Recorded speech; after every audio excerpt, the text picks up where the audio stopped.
Dünya Uyghur Qurultayı 17 fevral bayonot e'lon qilib, Tayland Xan jamiyati hukumatining 11 fevral kuni Taylandning Suan Filo ko'chmanlar tutib turish markazida vafot bo'lgan Uyg'ur musofirlardan Abdulaziz Abdullaning o'lish sababini tekshirishni talab qilgan.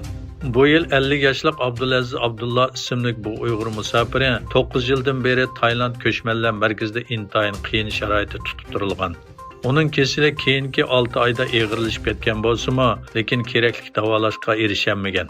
Marhumning namizi 14 fevral kuni Bangkokdagi Harun masjidida tushirilib, shu masjidning musulmonlar qabristonligi dafn qilingan.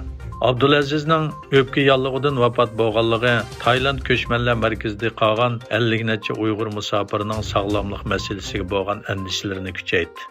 Dünya Uyghur Qurultayı bayonotida Tayland hukumatining ko'chmanlar markazidagi qolgan Uyg'ur musofirlarini qo'yib berishni talab qilgan. Birlashgan Davlatlar Tashkiloti Kishilik huquq kengashining 73 qitimliq iqtisodiy, ijtimoiy va madaniyat haqlari yig'ini 16 fevral kuni davomli Xitoyning bu jihatdagi xotirasini ko'zdan kechirgan.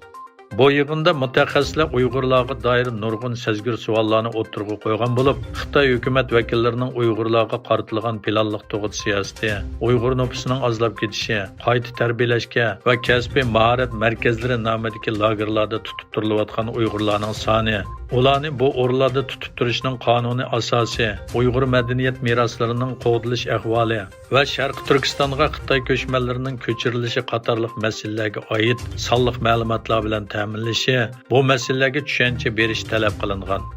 Xitoy vakillari bo'lsa, yodlab olgan so'zlarini qilib, Uyg'urlarning xotirjam va bayashat yashayotganligini aytib ko'z bo'yashga uringan. Amerikaning Xitoyga tava egizlikdagi sharni etib tushirishi ikki davlat o'rtasidagi ziddiyatni kuchaytirdi.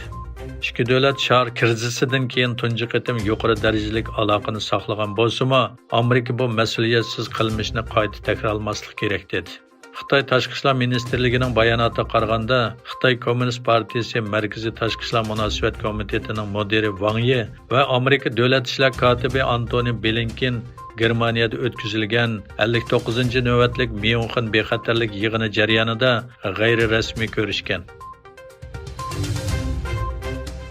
Amerikaning muavin prezidenti Kamala Harris 59-navbatlik Myunxen bexatarlik yig'inida so'z qilib, Amerikaning Rossiya bilan Xitoy o'rtasidagi munosabatining cho'nqirilishiga ko'ngil bo'ladiganligini bildirdi.